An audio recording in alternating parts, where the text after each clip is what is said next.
Todd. Welcome to the show. Thanks for having me, Mr. Espey. And we are just doing our usual kind of stuck at home in kind of self isolation quarantine shows that we've been doing impromptu shows all week. And we decided to do this, last night, late last night? I believe so, yeah. Yeah. So thanks for coming on, man. I appreciate it. Oh, man, my pleasure, my pleasure. Now, we talked, you just finished breakfast. So I got to ask, what does the monster have for breakfast? Okay, so I've been bulking for the match, right? So I was eating about 6,000 calories a day. Holy man. Yeah, so I had gotten to, like, right before I went to Denmark, I was diagnosed with diverticulitis, which was horrible, right? Yeah, it's really bad. Had no idea that could be that painful. But what it was is I had switched to a low carb, high animal fat, essentially no fiber diet, right? So it jacked me up. So now Rebecca forces me to eat Raisin Bran every morning. Oh. So I'm back up.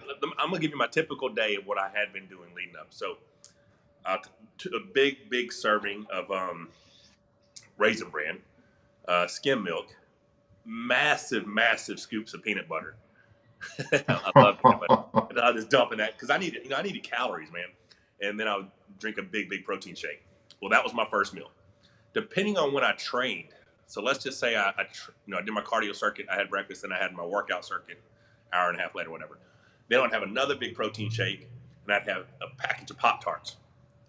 Oh my God. Yeah, and then about an hour after that, Rebecca makes me either 4 to 6 cups of rice every day in this badass rice cooking steamer thing with chicken broth or bone broth.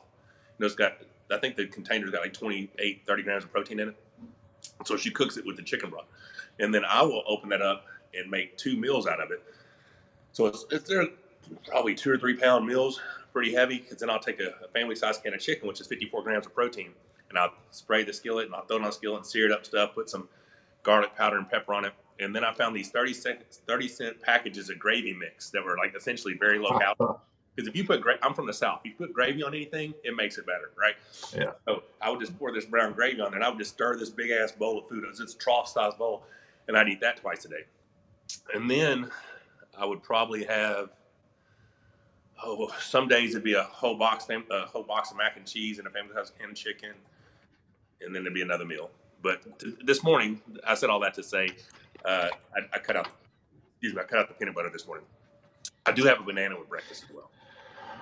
That's man. If I ate 6,000 calories a day, I'd probably be 500 pounds. Well, I mean, I hit the scales last night, which was the heaviest I've been yet. Now you got to think I was 248 2 months ago, stripped in the morning weight, and the heaviest stripped in the morning weight I've been in prep is 271. So I feel good, but now I'm gonna take my calories back to 3,500 a day, and we're gonna do. So I didn't cheat for 5 weeks, so we're gonna do 1 cheat meal a week until they announce my match, right? Once the match is announced, say it's 5 weeks, 6 weeks, whatever, then I'll just be perfect until the match.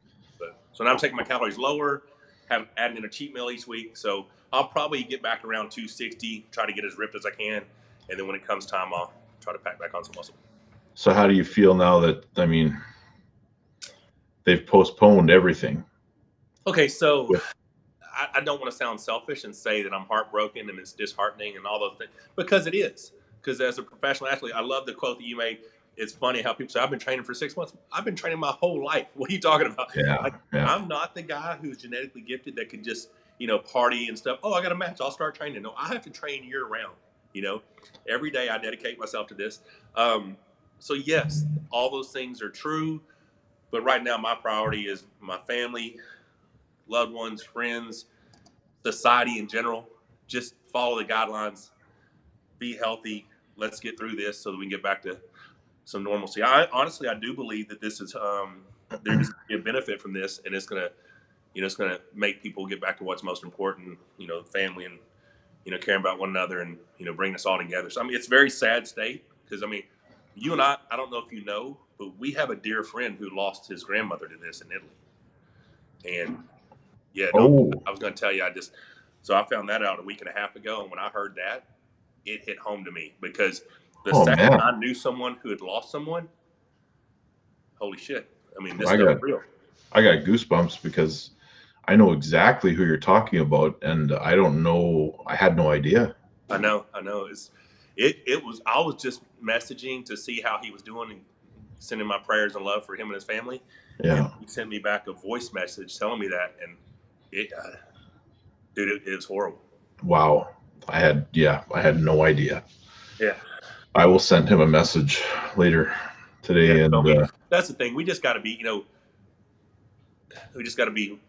vigilant and do what we're supposed to do, and we'll come out the other side of it better for it. But I don't want any unnecessary deaths like that. yeah, and the area of Canada that I'm in has relatively low numbers of positive tests. Yeah. But I mean, if you think about this from realistically, there could be hundreds of people out there that have had it and it's already gone, or Yeah. that are just not showing symptoms, like all those NBA players that are super athletes and just not, they have it, but they're not really any worse for wear by it. But it's the fact that they can spread it to everyone else, and Absolutely. Just there's a like lot all of those people kids at that were on risk. spring break, and they come back home. They're like, oh, da, da, da. But then you come back home and you infect your family. You Yeah, know, it's just sad. yeah. Families in New Jersey just being devastated by like, Oh, I couldn't believe that. Family of 7, they lost 4. I don't know if that's yeah, enough. That, I can't even imagine. no, no. So, But yeah, so the season's postponed. You know, well, obviously got lucky. You know what I'm saying? uh, how you but gonna stay focused? Like, is it better or worse or indifferent now that you got to wait? I honestly, and this is my opinion is the prep that I was doing, and I'll get to that in just a minute. I drew everything out on my whiteboard, what I had to do each week, what numbers I had to hit, everything to be the strongest version of me that's ever pulled. And I said this in an interview with Neil Pickup. April 21st, I wasn't preparing to beat Devin. April 21st, I was preparing to beat any man in the world. I felt like on that day, I was going to be the strongest version of me that's ever existed. And so, yeah, it's hard to have a goal and to have a plan and to be executing that plan, and then it all get derailed, right? So what I did is the I was peaking, and the circuit that I did last week, because I found out last Friday, you know. Right. Yeah. So the circuit I did last week, which was significantly heavier than my maintenance workouts, but less than my PR workouts, I'm just going to do that workout, that combination of weights and circuits and everything every week until I find out when my match is. So I'm still going to be training at a high level, which is significantly higher than my maintenance, not near my PR. But once I get 5 to 6 weeks out, I will be able to increase 10 pounds a week for those last 5 weeks, and then take a week off and all that. So, I'm doing all that without the BFRs. I'm just going to drop the BFR workouts. BFRs, it's so hard to train consistently and continue with BFR training. I know what that is, but for those that are listening, they might not know what Blood a flow BFR restriction is. Yeah. training. Once you put those BFRs on with our size cuffs, I mean yours are probably bigger than mine, but our size cuffs, the 300 milligrams of mercury, and it's a significant increase in the amount of pump that you get during your training. So my thing is, I do so much hand and wrist work, which is complete opposite of me a decade ago. You know what I'm saying? I guess I finally realized how important hand and wrist are, and I just incorporate it into every single workout. People are like, well, can you train? I'm like, I do. My opinion is, a carpenter is strong at that. A mechanic is strong at that. Well, I'm lazy and I'm not a manual labor guy, but I've turned my training into a job, right? So it's like every day I go to work and it's hands and wrists and forearms. It's just every single day. The amount of wrist rolls that I do on a daily basis, the amount of reps I do on battle ropes, the amount of, my rope, everything I do is hand and wrist. So yes, I do a chest workout, a back workout, an arm workout, a shoulder workout. But incorporating all those workouts is hand and wrist. Yeah. Yeah. But no, so I'll say real quick. So April 21st, yes, I was gonna be a badass. Yeah. But I said this prior to finding out the match was canceled. I believe on April 21st would have been the best version of me ever. But my gym is finally gonna be under construction in a week and a half. So my building will land and be delivered next Wednesday. So a week from today, the rest of my red iron metal building will be here, right? Well, we'll put that up in a few days. We'll come in and stick frame everything out, and I'm 6 weeks away from having an additional 1,000 square foot. The whole place is going to be heated and cooled. AstroTurf. Dude, it will. In my opinion, it'll be the nicest private training facility in around by far, right? And I'm excited because I know, and that's what I was going to say was, although I felt like I was going to be the best I was ever going to be on April 21st, by the end of this year, just out of the sheer fact that I'm going to have a space that I'm going to be hanging out in, it's going to force me to do more work. Because I'm that guy who comes out here, does his workout, goes back up and lays in bed, right? Well, I'm going to be out here in a space that is inspiring and motivating, and I have TVs, and I have a spiral staircase upstairs to the office, which is going to have a couch and all that. So I'm just going to be chilling in my man cave, I guess, and I'll just be putting in more work. So I believe by the end of this year, barring injuries, I'll be ready for anybody. Well, I think the people that are blessed with the facilities to train at home, like I am, like you are, like a lot of the top guys. Do you see that one that now that little garage they made? That's amazing, that thing. Justin Bear, I loved it, dude. And the lethal arms in the background, it just looks good. Yeah, it looks like a good place to train. So all the people that have the ability to, like, I've trained at home for years and years. Right. I go to a commercial gym once a year just to, find out why I stopped going to commercial gyms. So we should all come out on the other side of this being stronger than ever. I mean, seriously. I mean, it hasn't changed me at all. I still come out. I do my workout every day, right? Yeah. But it's weird when you drive downtown. Like we're more of a rural community, Arkansas, right? So we are on a slower pace too. So we don't have a whole lot of. We had like 218 cases yesterday. We've had 2 deaths. Wow. But of those 218 cases, 130 some of them were from 19 to 40, 19 years old to 40-year-old. Wow. So, they're not. So I don't know, but it's just an example that they think that they're not at risk, and yet they're getting infected, right? They're not taking it seriously. It seems. So we live in a national park. We live in a tourist town. Hot Springs National Park is, it's a really cool area. But I've driven downtown in the last couple of nights just to see, and it's like a ghost town. There's pockets of 2 people or 3 people walking. Yet we went out last week for a cheat meal and just drove around, and there were people on top of West Mountain, and there were people, but they weren't in groups larger than 3 to 5. You'd see 2 people, and then 40 foot later, you see 2 more people. You know what I'm saying? Yeah. That made me happy to see that people are, Yeah. doing. I think. We got about just shy of 1.4 million people in an area the size of Texas here, but there's a population density in Winnipeg, but for the most part, I think this province is taking it very seriously. We've only got, it's just over 20 cases in total in the whole province. Holy crap. So we're doing our best to keep it very, very low. But that's awesome. There's a lot of people out there working. We've shut down. A lot of businesses have shut down just to be safe. No restaurants, just takeout. And and there's some people in my comment section here complaining that we're going live too early in the morning, and people's bosses are telling them to get back to work. That's Rob, and he's got a couple questions that he threw out at me when he found out. Hey, what you got? Go ahead. Rob Garrick. He says, first one was thoughts on RVJ versus Hull. I guess that's a 2-part question. What do you think of? I think it's going to be phenomenal for the sport, the growth of the sport, exposure. It's because everyone who's not an arm wrestler thinks size matters, right? You know what I'm saying? And that's true. Not just, he's arguably one of the strongest men who've ever lived, right? So the amount of pay-per-view. See, I was excited to be the main event on that card, knowing that the undercard match to me was Eddie Hall and RVJ because the amount of pay-per-view buys that were going to be watching me destroy Devin. You know what I'm saying?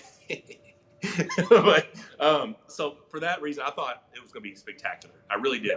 And I think what their planning was to do a celebrity type match exhibition at every event was great because it is.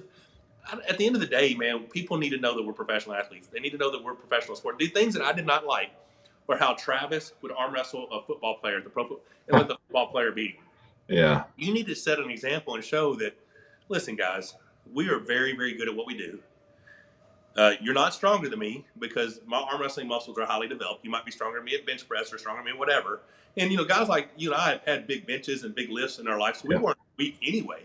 But our arm wrestling muscles are highly developed, right? So strength is subjective. So in my opinion, showing the world what a 205-pound arm wrestler can do to arguably one of the strongest men in the world was going to be amazing. And although it was a left-handed match and everything else, and I like Eddie Hall a lot, but we watched him pull around with Neil, and unless they were fake, he was going to be in big trouble with RBJ. You know what I'm saying? Yeah, that's the second part. Does he have a shot? And my instinct says no, and I think that was before I saw Neil playing around with him. But I think it's great for the sport. I really do. I 100% agree. Yeah. So his next question was, now, I thought he was going a different direction with this when he said your opinion on crowds being a distraction for you, or do they help you or do they hurt you? What I thought was where he was going with this when I first saw the question was, if the WAL decided to do an event in an empty arena, would that help or hurt you?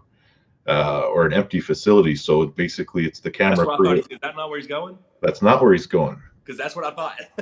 Yeah. Okay. But anyway, let's talk about that first, because that's an interesting thing. Like if WAL, I know that LA is a no-go no matter what. No, but let's say they could put together a card right in your hometown, but it was just you and someone else in a room. Like, how would that affect you? Okay, so if it's Devin, it's probably good for me to not have a crowd because not everybody be booing me. You know what I'm saying? But I tend to feed off a crowd. I tend to feed off a crowd.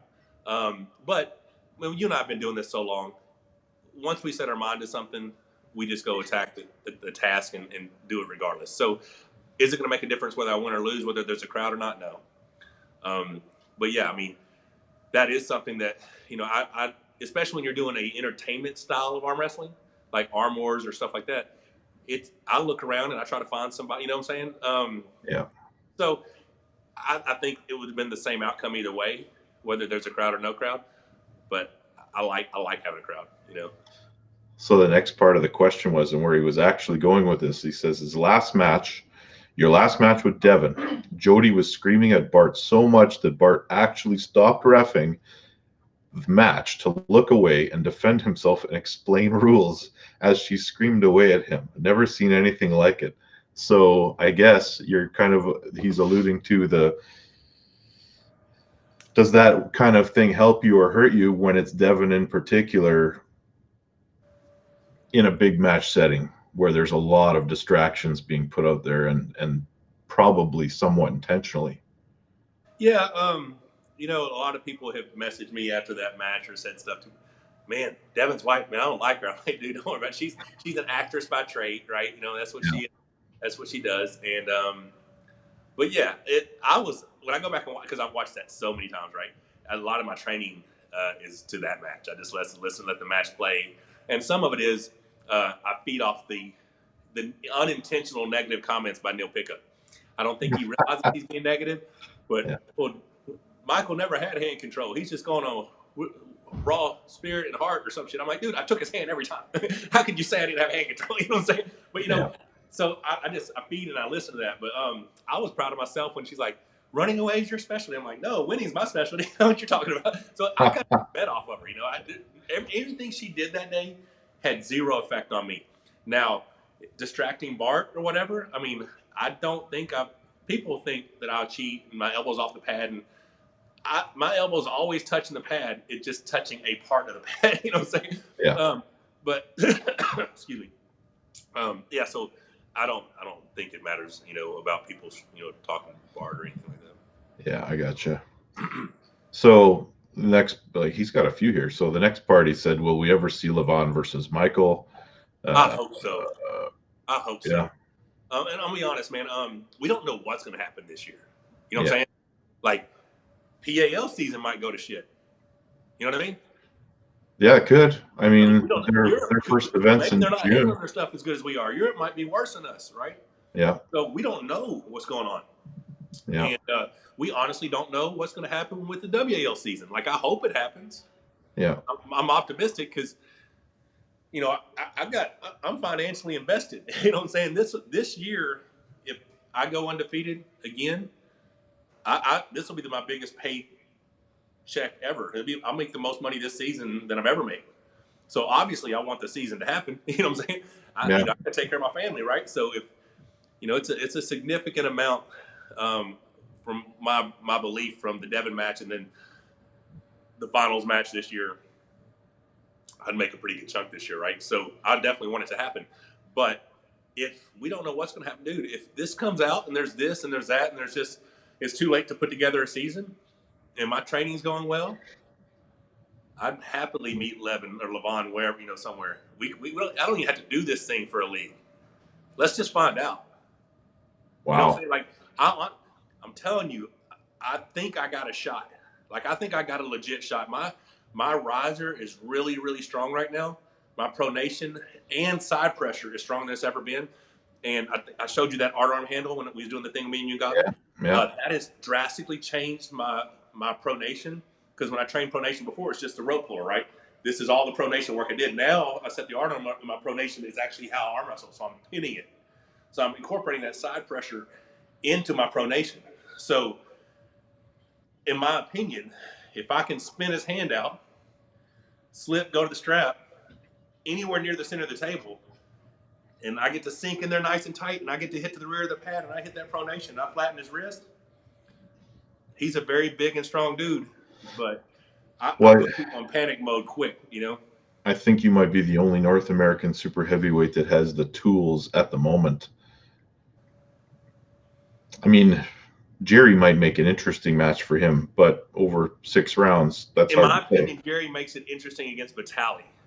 Oh, yeah. I don't think Jerry is as interesting against Levin. Because I think Levin has enough this pressure that when Jerry cuts him in, he hits into his wrist and Levin just pulls through his hand. Because of the length of Vitali's arm, Jerry gets to push in, boom, puts him to this position, and he's stretched out. Yeah. I think Levin is thick enough and strong enough for that side pressure that when Jerry hits, because there's certain styles against Jerry that are very effective. You know what I'm saying? Yeah. And if you have enough side pressure and you hit into that, if Jerry can't get this way, if he hits into that block wrist right there, he goes that way pretty quick. So I don't think he matches very well against Levin. I think he matches very well against Vitali. And Vitali may be a bigger threat to me than Levin. Styles make matches. You know what I'm saying? So you just don't know. I mean, and who knows? They may be so strong I don't even stand a chance, but I sure want to find out. What do you think about the Dave match? I'm very interested to see that match. Yeah, and me too. Very excited to hear that it was a June match instead of an April match. Yeah. Gave Dave longer to train and prep, Yeah. Dave is one of the strongest individuals in the sport. I would love to be able to train with Dave. Like, if Dave and I, we all wish it. We wish we're all millionaires. We had a compound and, like UFC, you could go do a 6-week training camp leading up to a match and you get to find similar training partners or whatever. I would love to have that in arm wrestling. Imagine if you and I can train together for 6 weeks. Or that'd be awesome. The ability to push yourself harder than you pushed yourself before to learn off somebody. I mean, that accountability. That's what Corey has done for me. Training with Corey the last year has made me accountable. Has pushed me to go harder than I would have gone on my own. And I've always been a very self-motivating guy when I train. Yeah. But having that 400-pound monster sitting there, hey, let's do more. Oh, shit. You know what I'm saying? So it's helped. Yeah, I like it. I'm excited to see Dave. I mean, hopefully the match still happens. Hopefully, we get through this by then. But, I mean, I'd love to see how it goes. That's a crystal ball type question, man, because it's going to be, I mean, everything's up in the air. So, I mean, even deciding what's next. So realistically, I mean, thinking about your next match after Devin, and I know I wouldn't ask you this if the match was still on in April, but if let's say everything goes perfectly, you win that match, what's left for you in WAL? Like, do you just rematch with Jerry at the end of the season? What I believe is going to happen is I'm going to pull Devin. They're going to introduce Gennady Quickvini to the league. Yeah. He's going to pull Jerry. If the season was the normal length that it would have been, the winner of that would have pulled Devin because he would have lost to me. And then the winner of that would have pulled me in the finals. And they might have thrown me a left-handed match mid-season or maybe a non-title right-handed match, something like that, to just keep me on the cards. But now, think about it, if you cut in a six match season into 3 months, you do 2 in July, 2 in August, 2 in September. So if I pull Devin in July, I won't pull again until September. Right. Because literally it's 2.5 months, 1st of July to the end of September. Yeah. If they pop it off like that, you just don't know. We don't know, man. We don't know what's going to happen. Gennady is an interesting problem because do you give him somebody that spoils the party, or do you give him somebody that is kind of a gatekeeper that he can come in and get himself established? Like, how much do you risk him? Do you throw him against a guy like Devin or Jerry right off the bat? I really think they're going to throw him in against Jerry. Wow. I really think so. That's I think they have that much confidence in him. And he is a bad dude. Oh, I get it. But what if Jerry spoils the party? Like, it's, what do you do? Crosby had 2 shots in the league and lost both matches. They gave Crosby to Dave. Yeah, that's true. Yeah, that's true. I thought I actually didn't he ask for Dave? He may have. I think he did. I think I remember him. We just did a show with him, and I think he mentioned that he asked for Dave. He's a cool kid, man. Yeah, he's really good. I like him. He's funny. But and I heard they might be bringing in Alex Gerdecka, which I'd like to see you and Gerdecka. Well, that almost happened at the Red Deer event, but really? I'm already booked in with. I got a lot of people to pull with the left hand, and I got Withers with the right hand. Oh, and yeah, Withers, that'd be good. So less than a week. Strong. Yeah, he's a very underrated guy.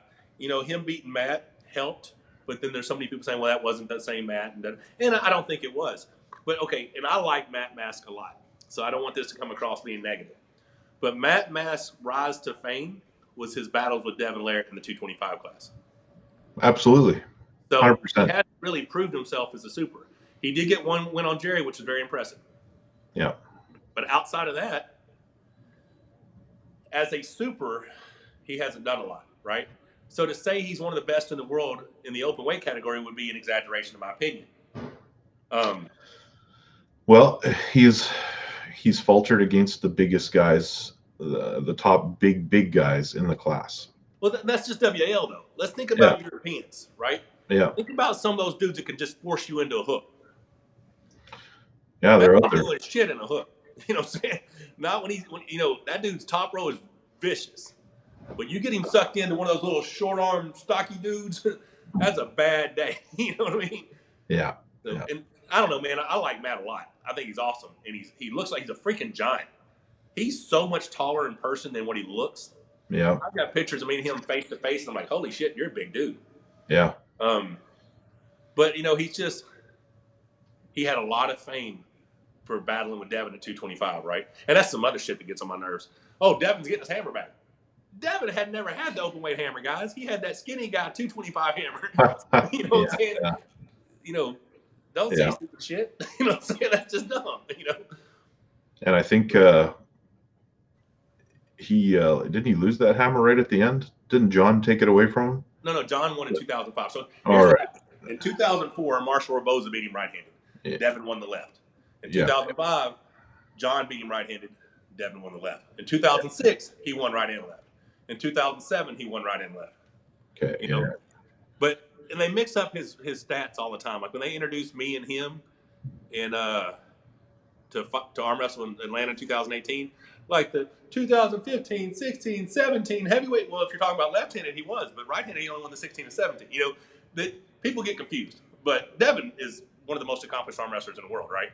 So you can't. I can never, like, if someone misrepresents my accomplishments, I have to correct them. Like, no. I've only won, 36 national titles. If someone says it's too many, I can never take credit for that, And I'm so anal. Rebecca thinks I'm on the spectrum somewhere. It gets bad when it comes to stuff like that. Yeah.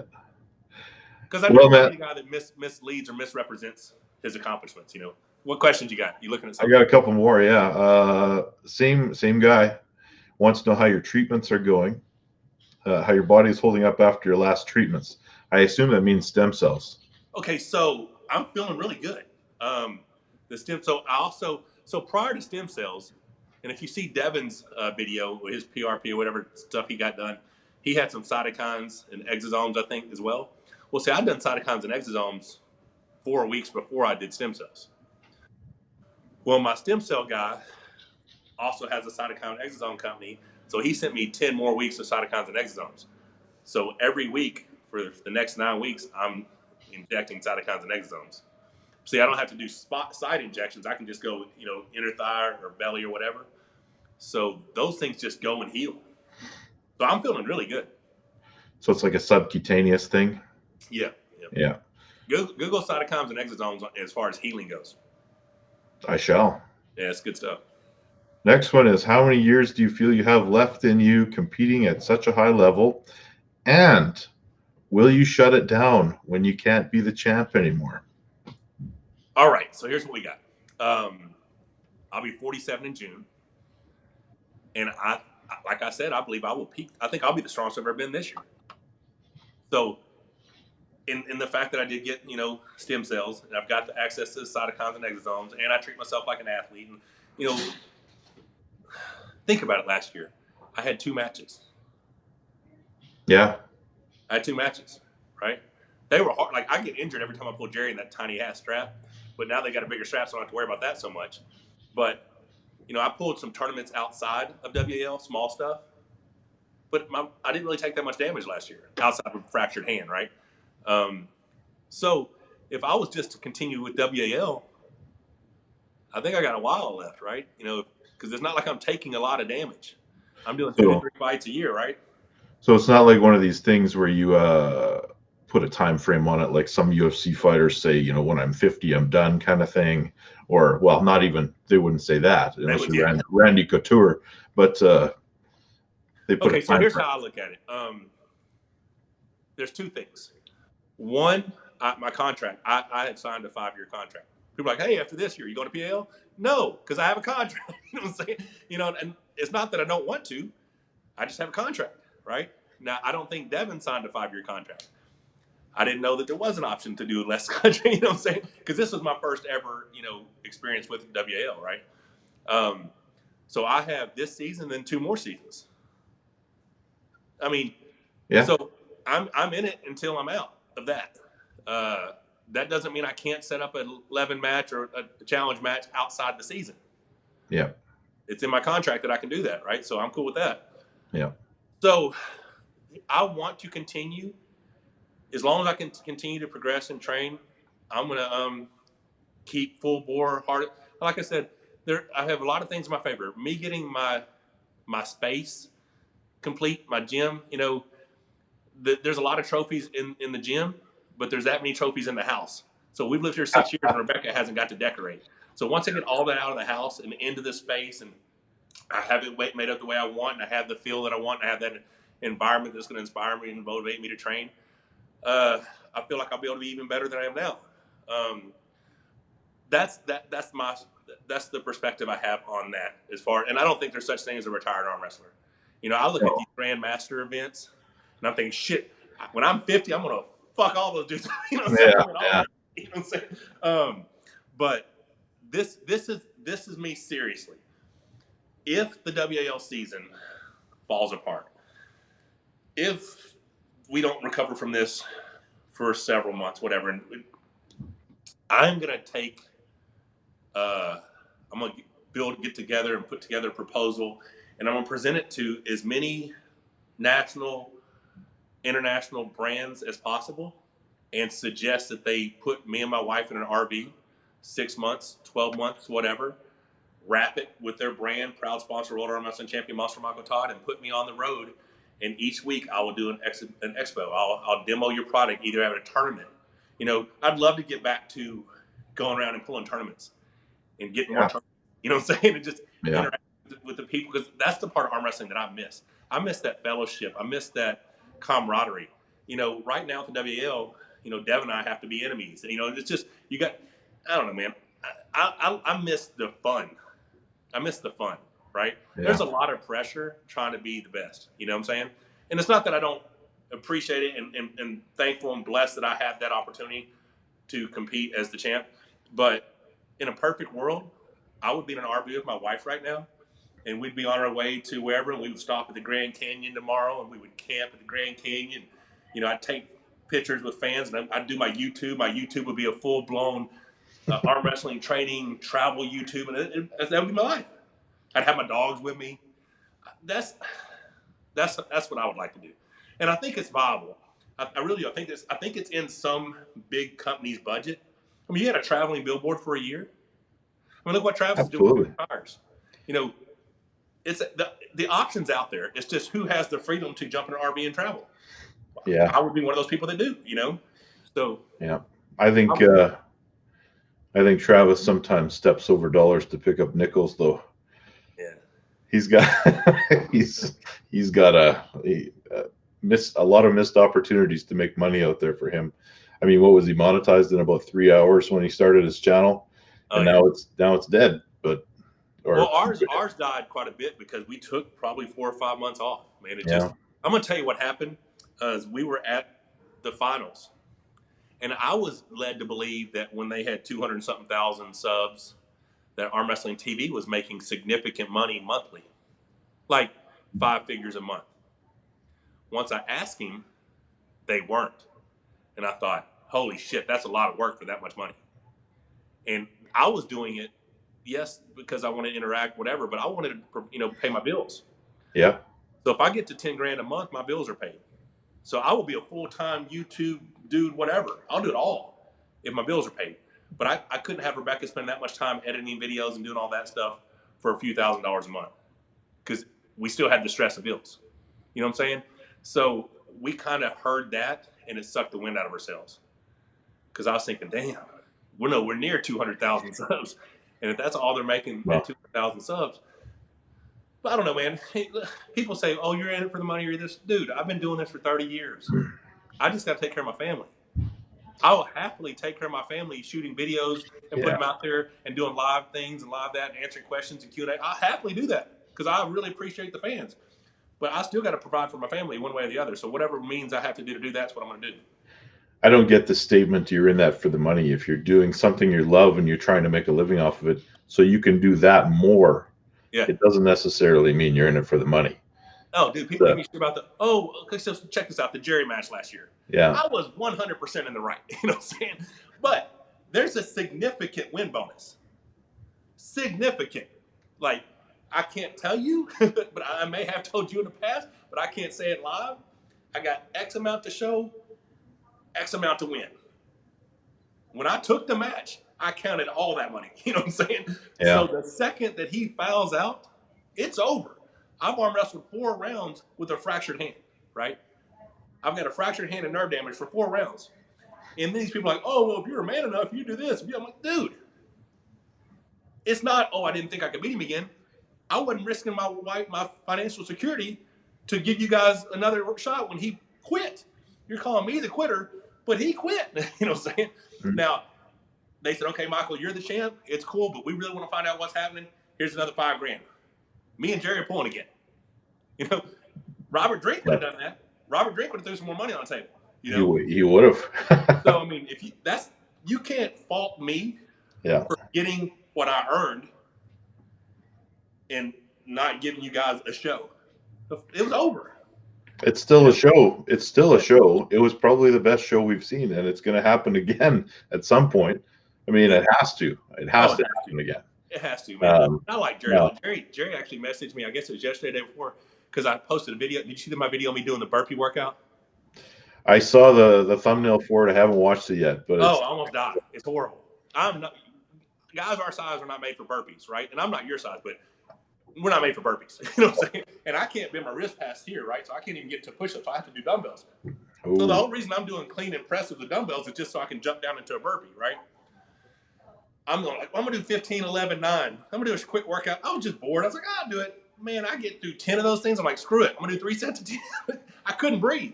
I'm wheezing. I mean, it's horrible. So then they're like, dude, you got the coronavirus? I'm like, no, man, I'm not good at burpees. You know what I'm saying? So Jerry messaged me, like, man, I heard you're sick. Are you okay? I'm like, no, dude, I'm not good at burpees. You know? Yeah. But. Well, we got one last question from Rob here. He says he's been reading how much hate you get from Devon fans, wondering if it gets to you because they attack 24/7 and say some very uninformed things. It hurts my feelings.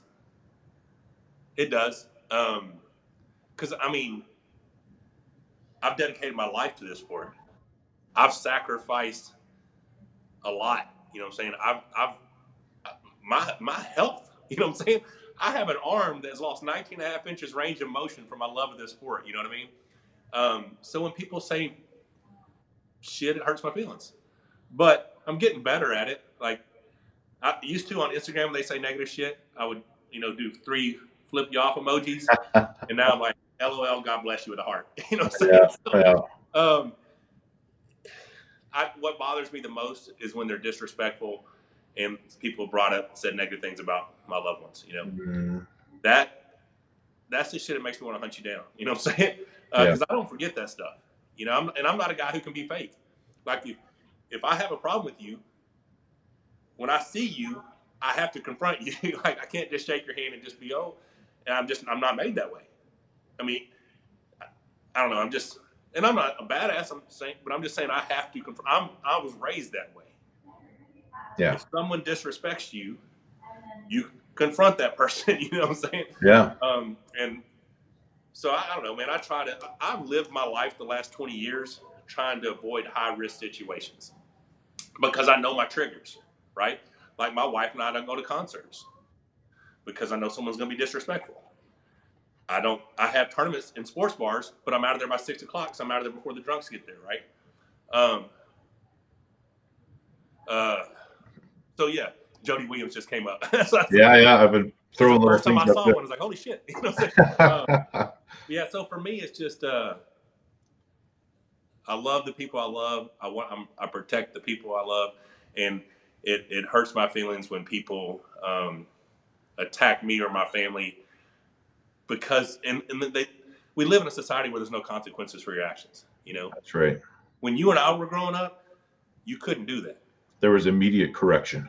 Quick, you know what I'm saying? So it's just, and because they can hide behind a computer, and especially Instagram, dude, they'll have those Instagram pages that come up like crazy. They'll have no followers, no posts, but they'll just run their mouth. So I've gotten to where now I'll just block them because I don't have to see it. You don't have to see it. But my dumb ass will go on a WAL post, you know what I'm saying? And I'll start reading the comments.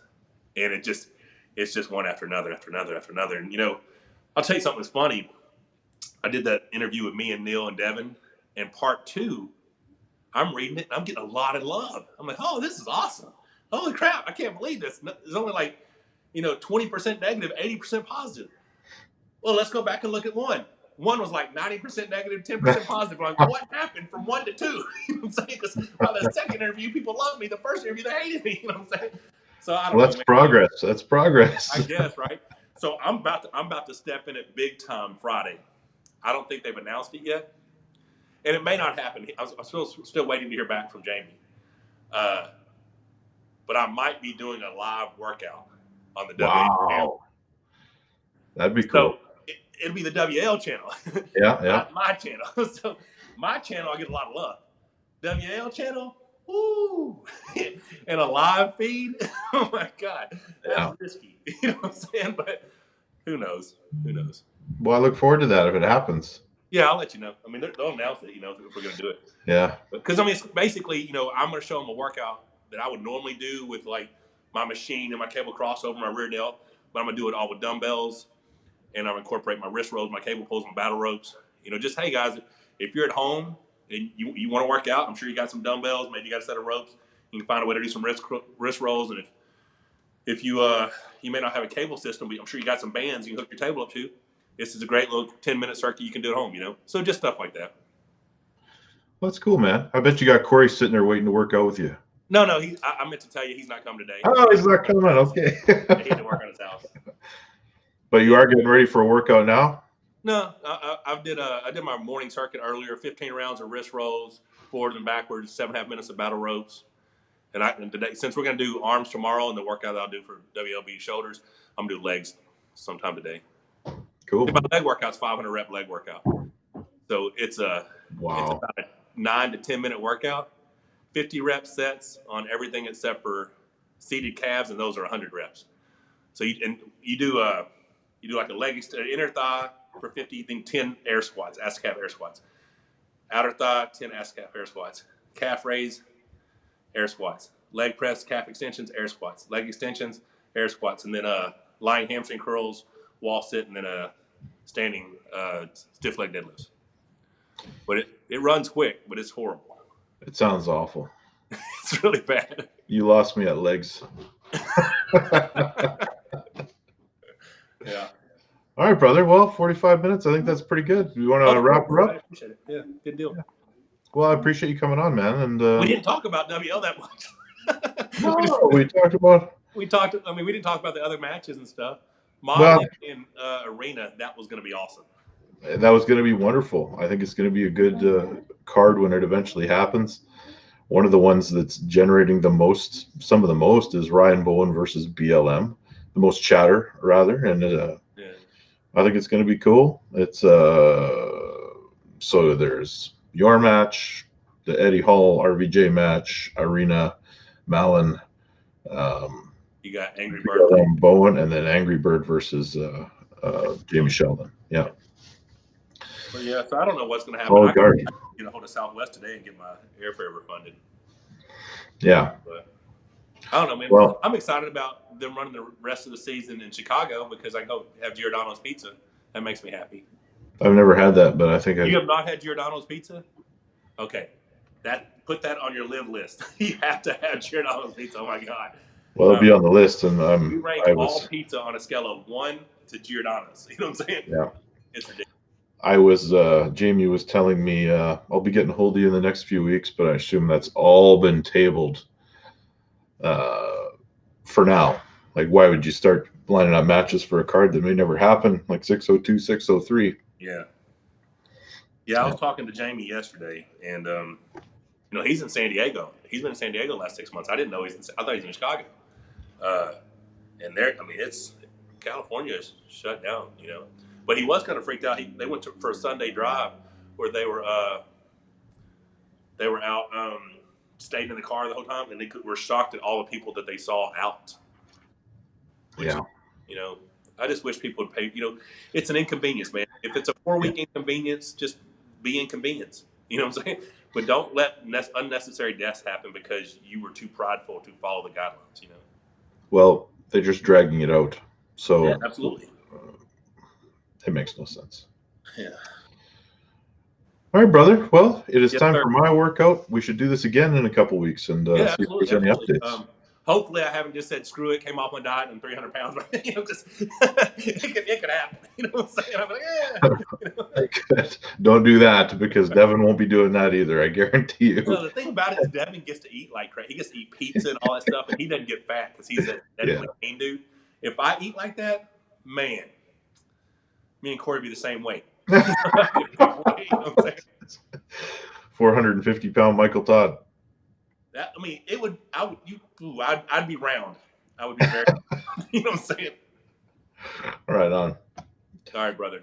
All right, brother. God bless, and keep training. And yeah, we'll talk to you on a regular basis, and let's do it again. Absolutely. Take care. Thanks, man.